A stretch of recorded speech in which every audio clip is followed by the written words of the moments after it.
dear student. So today we are going to discuss how organisms reproduce. तो बेटा कल हम बात कर रहे थे कि जो रिप्रोडक्शन होती है वो क्या होती है.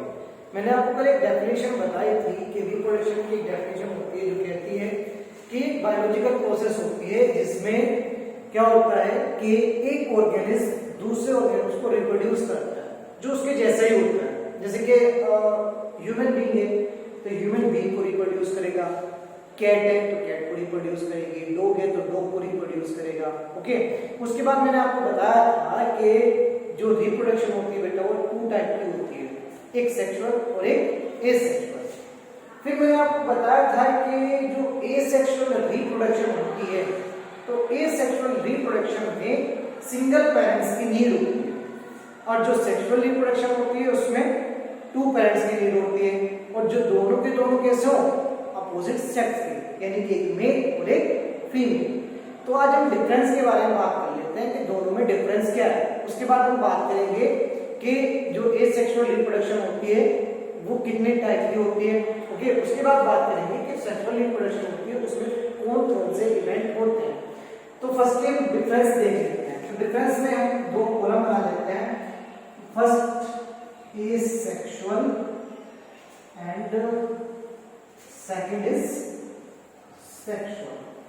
Okay, तो जो फर्स्ट डिफरेंस है, मेन डिफरेंस, यहाँ पर एसेक्सुअल रिप्रोडक्शन में सिर्फ सिंगल पेरेंट्स की नीड है, यानी कि एक ही पेरेंट्स जो होगा वो दूसरे ऑर्गेनिज्म को रिप्रोड्यूस कर देगा, जबकि सेक्सुअल रिप्रोडक्शन में ऐसा नहीं है. तो फर्स्ट डिफरेंस लिखते हैं यहाँ पर, no need for two parents. It means यानी कि इसमें हमें एसेक्सुअल रिप्रोडक्शन में दो पेरेंट्स की नीड नहीं होती है. First difference. तो इसका मतलब सेक्सुअल रिप्रोडक्शन में क्या होगा कि सेक्सुअल रिप्रोडक्शन में आपको दो पेरेंट्स की नीड होगी और जो दोनों पेरेंट्स होंगे वो अपोजिट सेक्स के होंगे, यानी कि एक मेल होगा और एक फीमेल. तो यहाँ पर फर्स्ट जो डिफरेंस है इसमें बेटा need for two parents with opposite sex. Okay, यानी कि एक होगा मेल और एक होगी उसमें फीमेल. ठीक है, तो फर्स्ट डिफरेंस हुआ बेटा no need for two parents. इस सेक्सुअल में एक सेक्सुअल रिप्रोडक्शन में दो पेरेंट्स की नीड नहीं होती है. जो सेक्सुअल रिप्रोडक्शन होता है उसमें दो पेरेंट्स की नीड होती है, दोनों अपोजिट सेक्स के, एक मेल और एक फीमेल. दूसरा आता है दूसरा point, no need for gametes formation and fusion. Okay, इस एसेक्सुअल रिप्रोडक्शन में ना तो गैमेट्स की फॉर्मेशन की जरूरत है कि गैमेट्स बनेंगे, ओके, और ना ही गैमेट्स के फ्यूजन की कोई नीड है. यानी कि जब गैमेट्स बनेंगे नहीं तो उसमें फिर गैमेट की फ्यूजन की बात नहीं होगी, यानी कि उसको में नीड नहीं होती है कि भाई गैमेट्स हैं. अगर गैमेट्स की फॉर्मेशन होगी यानी कि एक गैमेट्स मेल का होगा एक फीमेल का होगा तो उसमें क्या होगा कि दोनों गैमेट्स की फॉर्मेशन होगी और फॉर्मेशन होने के बाद क्या होगा, वो एक दूसरे को क्या करेंगे, फ्यूज करेंगे. फ्यूज करने के बाद क्या काम करेंगे, वो एक नए ऑर्गेनिज्म को रिप्रोड्यूस करेंगे. तो ना तो यहाँ पर गैमेट की फॉर्मेशन की जरूरत होती और न ही यहाँ पर फ्यूजन की कोई नीड होती. ओके, उसके बाद सेकंड डिफरेंस यहां पे देखते हैं, need for gametogenesis. Gametes formation लिख सकते हैं आप, need for gametes formation as well as fusion. It means कि भाई क्या होगा कि वहां पर गैमेट्स की फॉर्मेशन की भी जरूरत है क्योंकि एक मेल है और एक फीमेल है. एक गैमेट्स मेल देगा और एक गैमेट्स फीमेल देगी. अब दोनों गैमेट्स देने का मतलब दोनों गैमेट्स बनेंगे, तो बनने का मतलब फॉर्मेशन होगी गैमेट्स की, और गैमेट्स की अगर फॉर्मेशन होगी तो उसके बाद फ्यूजन भी होगा। फ्यूजन का मतलब दोनों आपस में मिल जाएंगे, एक दूसरे को फ्यूज कर देंगे। तो सेक्सुअल रिप्रोडक्शन में गैमेट्स की फॉर्मेशन की भी नीड होती है और उसके फ्यूजन की भी नीड होती है। इसके बाद नेक्स्ट आता है,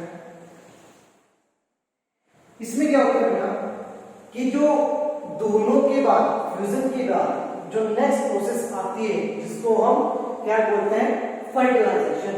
तो यहां पे फर्टिलाइजेशन नहीं होता, no fertilization, fertilization occurs in asexual reproduction, यानी कि एसेक्सुअल रिप्रोडक्शन में फर्टिलाइजेशन नहीं होता है। देखिए फ्यूजन जो हुआ ना, फ्यूजन के बाद जो प्रोसेस होती है उसको फर्टिलाइजेशन बोलते हैं। तो फ्यूजन ही नहीं हुआ, वापस में मिले ही नहीं, तो फर्टिलाइजेशन भी नहीं होता है। उसके बाद नेक्स्ट यहाँ पे देखते हैं, अब सेक्सुअल रिप्रोडक्शन में क्या है कि गैमेट्स की फॉर्मेशन भी हुई है। तो फॉर्मेशन होने का मतलब क्या हुआ कि वो फ्यूज भी हुआ, आपस में मिले भी। फ्यूजन होने के बाद क्या होगा, ऐसी बात है फर्टिलाइजेशन भी होगा। तो यहाँ पे वो बेटा फर्टिलाइजेशन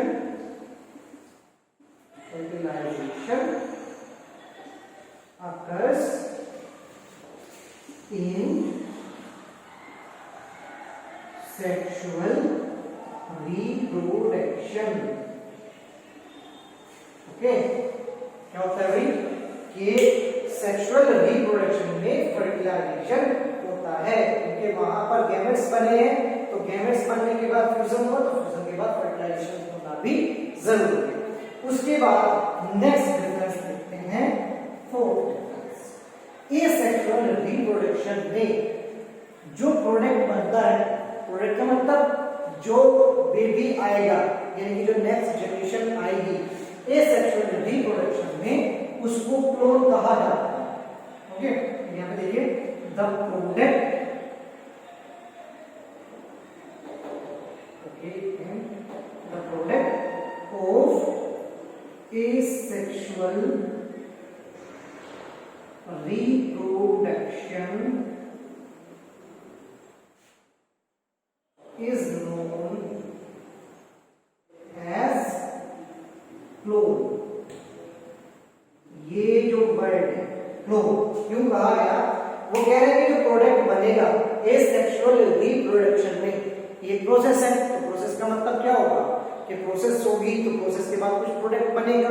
तो जो प्रोडक्ट बनता है, जो नेक्स्ट जनरेशन आती है, उस नेक्स्ट जनरेशन को क्या बोलते हैं, क्लोन।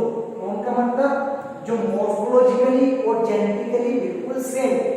क्लोन मींस जो जेनेटिकली और मॉर्फोलॉजिकली बिल्कुल सेम है। अब सर ये पूछोगे कि सर वो चीजें क्या है, क्योंकि ना तो हमें जेनेटिकली पता है कि जेनेटिकली क्या चीज होती है, और ना ही हमें पता है कि मॉर्फोलॉजिकली क्या होती है। मॉर्फोलॉजिकली ये क्या है आपके, ये क्या है, देखो ये क्या है, मार्कर, मार्कर है ना, ये क्या है, ये व्हाइट बोर्ड है, आप बोलोगे कि बोर्ड है। ओके, उसके बाद अगर मैं ये कहूं, ठीक है, ये क्या पहना क्या मैंने, तो आप बोलोगे टी शर्ट है। तो जो चीज दिखाई दे रही है, ठीक है, अगर आपने किसी एनिमल्स को देखा और एनिमल्स में आपने देखा कि वो एनिमल्स जो है उसके एक लंबी सी, ठीक है, सूंड है और चार पैर है, बहुत मोटे मोटे, और उसका जो पूरा स्ट्रक्चर है वो बहुत भारी है। तो क्या बोलोगे उसको, क्या बोलोगे, हिंदी बताओ, उसको बोलोगे क्या, उसको बोलते हैं एलिफेंट। ओके, और अगर सपोज है कि आपने किसी भी छोटा सा एनिमल से, ठीक है, एक टेल है उसकी जो सब कभी सीधी नहीं होती, ठीक है, समझ गए होंगे, टंग जो होती है बाहर रहती है, तो क्या बोलते हैं उसको, हाँ उसको बोलते हैं डॉग। ओके, तो जो चीज दिखाई दे रही है वो मॉर्फोलॉजिकली है, मॉर्फोलॉजी है उसकी जो दिखाई दे रही है, और जो जेनेटिकली जो उसके अंदर बॉडी के अंदर जो जीन्स हैं, जो उसके क्रोमोसोम्स हैं, ठीक है, जो जीन्स जिस जीन्स की वजह से उसका स्ट्रक्चर बना है, ठीक है, अब उस जीन उस एनिमल्स के अंदर सपोज करो कि एलिफेंट है, रैट है, कैट है, या फिर कोई भी एनिमल्स है, किसी में 50 जीन्स है, किसी में 35 जीन्स है, किसी में 40 जीन्स है, अलग अलग जीन्स हैं। ओके, तो अलग अलग जीन्स होने की वजह से क्या होगा कि उसका जो जेनेटिकली जो कैरेक्टर होगा, जो जेनेटिकली जो उसका स्ट्रक्चर होगा वो चेंज होगा। ठीक है, तो क्या होता है कि जो एसेक्सुअल रिप्रोडक्शन होती है, इस एसेक्सुअल रिप्रोडक्शन में अगर कोई एनिमल्स एसेक्सुअल रिप्रोडक्शन करता है तो वो बिल्कुल अपने पेरेंट्स से मैच करता है, बिल्कुल कार्बन कॉपी। एज लाइक जैसे कि आपने प्लांट को देखा होगा, मैंगो के प्लांट देखे? हाँ देखे, तो देखे ना मैंगो का प्लांट। अब एक मैंगो का प्लांट आपके घर के आसपास है और एक मैंगो का प्लांट जो है वो आपके घर से 200 किलोमीटर दूर है, 200 किलोमीटर दूर है। ओके, तो क्या वो मैंगो का प्लांट जो होगा वहां पर चेंज हो जाएगा? तो बिल्कुल सेम रहेगी, कोई चेंजेस नहीं होगा।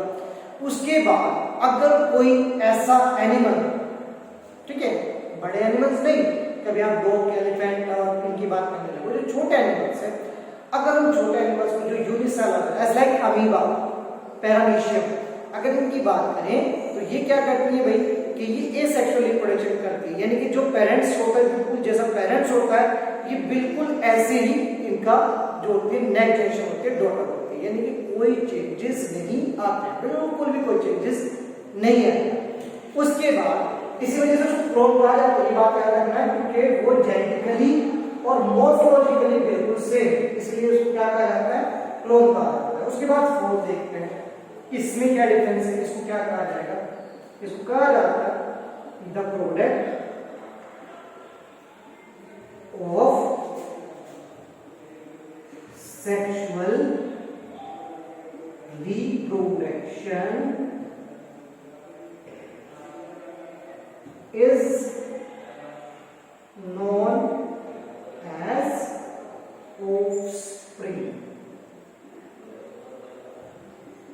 अब पूछोगे सर ये क्या बात, एक में क्लोन और एक में ऑफस्प्रिंग। क्लोन का तो आप समझ गए होंगे, क्लोन का मतलब क्या है? जेनेटिकली बिल्कुल सेम, एज लाइक जैसे कि मार्कर है, मेरे पास एक और मार्कर है उसके जैसा बिल्कुल सेम मार्कर, ठीक है, तो इसको क्या बोलेंगे? ये क्लोन है। और ऐसे 100 मार्कर हो तो वो सब क्या है? एक दूसरे के क्लोन। अब आते हैं ऑफस्प्रिंग। ये जो है ऑफस्प्रिंग का मतलब होता है कि अगर जेनेटिकली और मॉर्फोलॉजिकली उसमें कुछ चेंजेस आ जाए, जैसे कि ह्यूमन बीइंग। अब ह्यूमन बीइंग में क्या चेंजेस आता है? जैसे कि मम्मी का मॉर्फोलॉजिकल स्ट्रक्चर कुछ और होता है, पापा का कुछ और होता है। देखिए जैसे कि मम्मी यानी कि जो लेडीज होती हैं उनका कलर जो होता है थोड़ा व्हाइट होता है। मैं फेवर नहीं कर रहा हूँ कि मैं गर्ल्स को फेवर कर रहा हूँ, व्हाइट बॉयज का भी हो सकता है। मतलब दोनों का जो मॉर्फोलॉजिकल स्ट्रक्चर होगा वो क्या होगा? बिल्कुल चेंज होगा। अब क्या होगा कि जो नेक्स्ट जनरेशन आएगी, नेक्स्ट जनरेशन में वो जो होंगे अपने मम्मी पापा की बिल्कुल कार्बन कॉपी नहीं होगी। ऐसा नहीं होगा कि बिल्कुल कार्बन कॉपी है मम्मी और पापा की, दोनों में क्या होगा? डिफरेंस होगा। क्या होगा?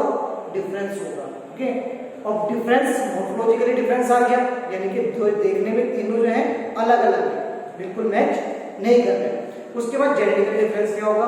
जेनेटिकल डिफरेंस ये हो सकता है कि मान लो भाई कि जो फादर है उनके पास 100 जीन्स है, अभी जीन्स के बारे में बात करेंगे, जीन्स होते हैं, और जो मदर है उनके पास 120 जीन्स है। ओके, अब जो नेक्स्ट जनरेशन आई है, ठीक है, उसमें नेक्स्ट जनरेशन में क्या हो सकता है कि यहां पर क्या हो जाए? 150 जीन्स हो जाए। फादर के पास 100, मदर के पास 120 और नेक्स्ट जनरेशन के पास 150। तो क्या होगा? तीनों में क्या हुआ कि जो जेनेटिकली था वो डिफरेंस आ गया, और इसी डिफरेंस की वजह से क्या होता है कि जो ह्यूमन बीइंग होते हैं वो एक दूसरे की कार्बन कॉपी नहीं होते हैं, इसी वजह से उसको ऑफस्प्रिंग कहा जाता है। क्या कहा जाता है? ऑफस्प्रिंग। और इसको क्लोन क्यों कहा जाता है? इसमें ऐसा होता है कि अगर पेरेंट्स के पास 100 जीन्स हैं, कितने हैं? 100 जीन्स हैं, तो जो नेक्स्ट जनरेशन होगी उसके पास भी कितने जीन्स होंगे? 100 ही जीन्स होंगे, यानी कि उसमें पार्शियलिटी नहीं होगी कि आपके पास 100 है और आपने उसको 80 दे दिए या 70 दे दिए। अगर 100 है फादर के पास यानी कि पेरेंट्स के पास, फादर मतलब नहीं होता, वहां पे कोई आइडेंटिटी नहीं होगी। पेरेंट्स के पास अगर 100 है तो नेक्स्ट जनरेशन के पास भी कितने होंगे 100 है। लेकिन यहाँ पे डिफरेंस आता है कि अगर फादर के पास 100 है, मदर के पास 120 है, तो नेक्स्ट जनरेशन के पास 150, 130, 110 कुछ भी हो सकता है, यानी कि बिल्कुल सेम नहीं होंगे।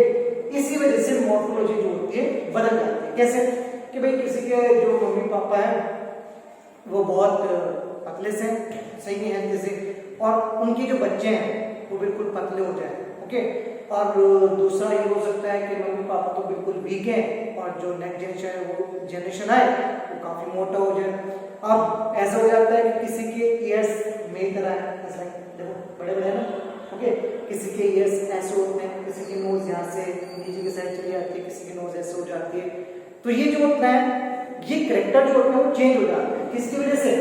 इन जीन्स की वजह से। इसीलिए उसको ऑफस्प्रिंग कहा जाता है, क्योंकि वो मॉर्फोलॉजिकली और जेनेटिकली सेम नहीं है।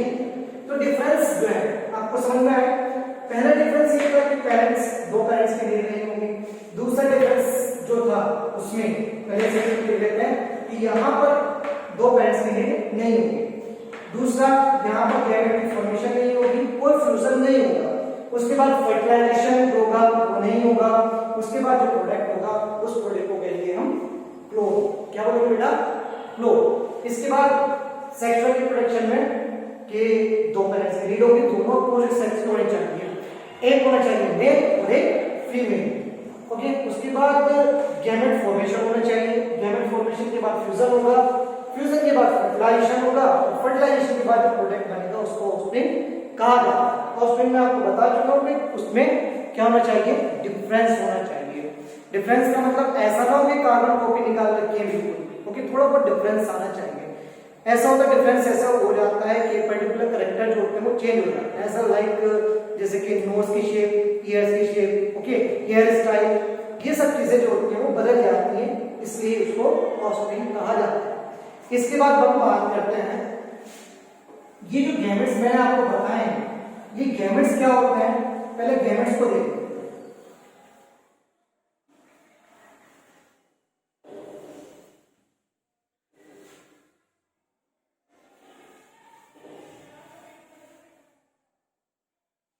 देखिए गैमेट्स क्या होते हैं?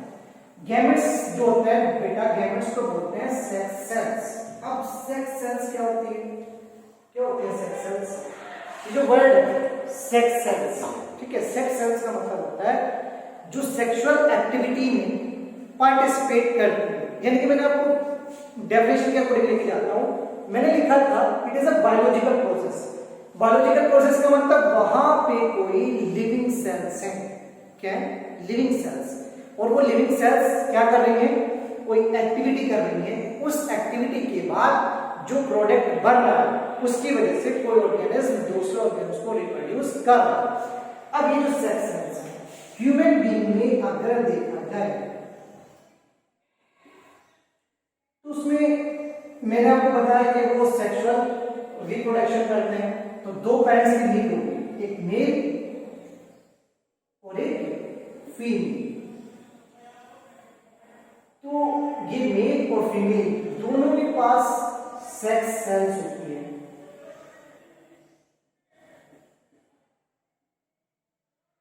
अब जो मेल सेक्स सेल्स होती है उसको बोलते हैं स्पर्म, ओके, और जो फीमेल सेक्स सेल्स होती है उसको बोलते हैं ओवम, ओके। ये दोनों जो सेक्स सेल्स होती हैं इनकी फॉर्मेशन होती है। फॉर्मेशन के बाद क्या करती है? आपस में एक दूसरे को फ्यूज करती है, और फ्यूज करने के बाद जो होती है ये क्या करेंगी? फर्टिलाइजेशन होगा, और फर्टिलाइजेशन करने के बाद ये प्रोडक्ट बनाएगी, उस प्रोडक्ट से ही रिप्रोडक्शन होती है।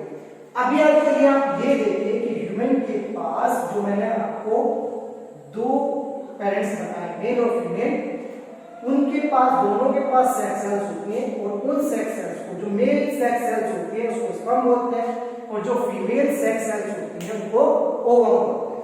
अब इनके बारे में डिटेल में बात करेंगे हम अपने नेक्स्ट क्लास में, ओके बेटा। तो यहां तक आपको रीड करना है, अगर यहां तक आपको कोई भी प्रॉब्लम है तो आप मुझसे डिस्कस कर सकते हैं, ओके बेटा, बाय।